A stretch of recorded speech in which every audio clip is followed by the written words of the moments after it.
Pada kesempatan kali ini, Ida Ristiana Channel yang belum subscribe, silahkan bisa subscribe agar informasi yang saya sampaikan bisa bermanfaat, terutama untuk para orang tua hebat di luar sana, untuk anak-anak calon generasi masa depan yang hebat pula.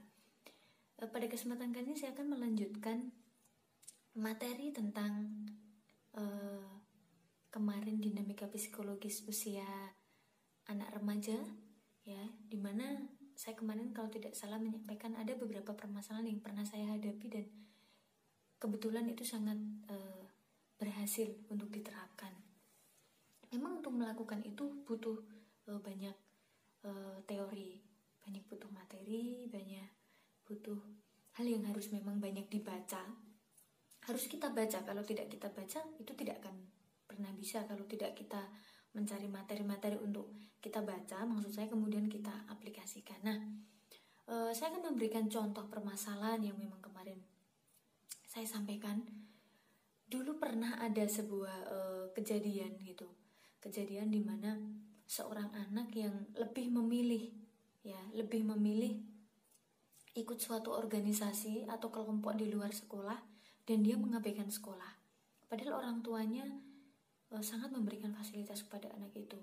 Ibaratnya mungkin alat transportasinya lah, uang sakunya lah. Nah, orang tua juga bisa dikatakan mampu pada saat itu. Tapi bukan berarti itu juga menjadi alasan atau sebuah hal yang sangat kuat. Karena memang di balik itu sebenarnya ada sebuah cara atau teknik yang memang harus kita lakukan untuk menghadapi seorang anak. Bagaimanapun seorang anak adalah masa depan orang tua. Ketika sampai tua pun nanti kalau kita memiliki anak yang punya pengetahuan baik, sikap yang baik, tanggung jawab yang baik, ya pasti kebahagiaan orang tua. Kita berbicara dari hal yang kecil itu, apalagi kalau kita berbicara dari hal yang mungkin lebih semakin besar, masa depan bangsa, masa depan dunia, tidak ada yang tidak mungkin itu. Nah, itu alasan kenapa saya sangat konsen ya. Nah, dan ketika itu orang tua sangat bingung. Kebetulan saya wali kelasnya lah waktu itu. Orang tua sangat bingung bagaimana menyuruh anak ini untuk mau sekolah lagi. Tidak ada cara, dia bolos seenaknya, berangkat pun 1 minggu sekali 2 kali. Nah, hal seperti ini mungkin banyak terjadi di era sekarang, saya yakin banyak terjadi. Nah, ini pentingnya peranan orang tua tahu itu. Nah, akhirnya pada kesempatan kali itu saya berpikir sebenarnya anak ini ada masalah apa ya gitu. Saya kontak gak pernah bales, saya hubungi tidak pernah merespon, hanya orang tuanya saja yang menyampaikan anak ini gini-gini tidak mau sekolah dan lain sebagainya. Tapi ternyata yang bikin saya kaget adalah orang tuanya menyampaikan bahwa dia ikut kegiatan rapat di luar sekolah atau di dekat tempat tinggalnya itu sampai jam 2 sampai jam 3 pagi, hampir setiap hari, setiap malam sampai pagi lah gitu.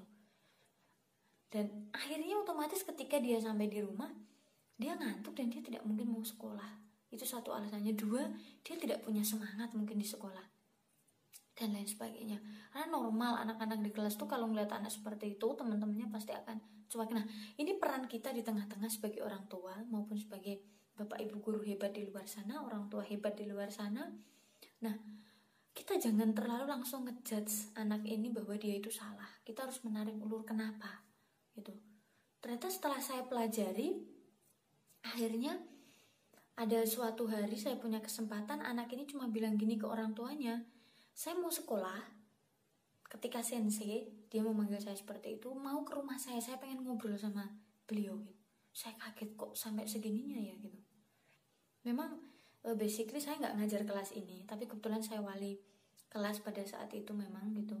Jadi saya ketemu mereka hanya di waktu saya memberikan aturan untuk melakukan apel ketika pulang sekolah di 1 minggu itu hanya 1-2 kali apel untuk mengontrol kegiatan mereka, menanyai gitu. Itu yang saya lakukan waktu itu. Nah, kemudian saya menyempatkan ketika tidak ada jam mengajar, saya menyempatkan diri untuk datang ke rumah anak itu gitu. Saya datang ke rumah anak itu, saya ngobrol, disambut dengan baik, tapi dia masih kondisi diem, tidak terlalu banyak ngomong, mukanya masih ngantuk gitu, kayak efek habis rapat lah, kayak pejabat Nah, waktu itu akhirnya oke, saya ngobrol dan dia meminta bahwa orang tuanya nggak ikut ngobrol di situ. Walaupun memang kalau kita pikir sih orang tuanya bisa dengerin mungkin di ruang tengah ya gitu, karena kondisinya saya di ruang tamu. Nah, setelah itu saya tanya gitu, oke sensei udah kesini, kamu mau ngomong apa sama sensei? Dia ngobrol bahwa sebagai anak muda di usia dia itu penasaran, dia itu pengen melakukan banyak hal, dia itu pengen beraktivitas di luar, dia itu pengen dengan teman-temannya, dia itu pengen sharing di sana kemari.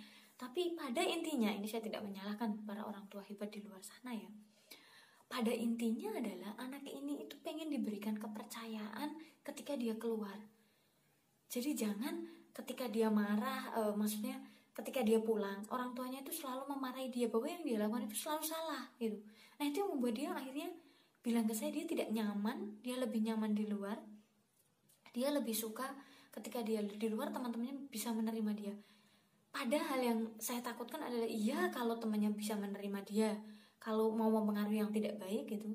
Dia cerita banyak, saya dengerin sampai panjang lebar, akhirnya saya bilang, oke, betul, memang kamu pengen lagi butuh keluar, kamu pengen teman cerita gini-gini, kamu sekarang merasa bahwa orang tuamu tidak paham. Iya, saya merasa orang tua saya tidak paham. Orang tua saya itu pengen menjadikan saya seperti mereka. Itu tidak bisa. Kalau orang tua saya mungkin sekarang melarang semua yang saya lakukan, apa mungkin sensei? Dulu ketika muda, orang tua saya tidak melakukan seperti ini. Nah, ini memang pembelajaran yang luar biasa Bapak Ibu. Itu juga pembelajaran buat saya secara pribadi bahwa saya juga tidak boleh ngejudge orang atau melarang orang seenaknya. Nah, saya simpulkan bahwa di sini dari kejadian anak ini seperti ini bahwa memang dia butuh kebebasan, butuh kepercayaan gitu. Nah, sebelum mungkin saya lanjutkan kesimpulan saya tadi, mungkin saya sampaikan dulu. Dan akhirnya orang tuanya saya undang ke ruang tengah.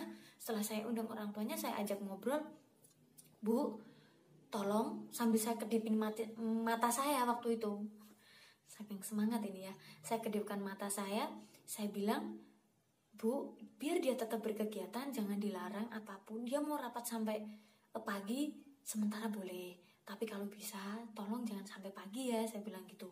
Kan sensei udah kesini, sensei percaya sama kamu, jadi kamu harus di tengah-tengah. Oke, kamu butuh orang lain, tapi kamu butuh ibu juga kan. Saya akhirnya bilang seperti itu Bapak Ibu atau para guru hebat atau orang tua hebat di luar sana. Akhirnya anak itu ngikut. Orang tua saya kedipin mata tadi, saya bilang dibiarkan dulu Bu, intinya kita ikuti dulu strategi dia dan lain sebagainya. Nah akhirnya berjalan waktu, anak itu berubah.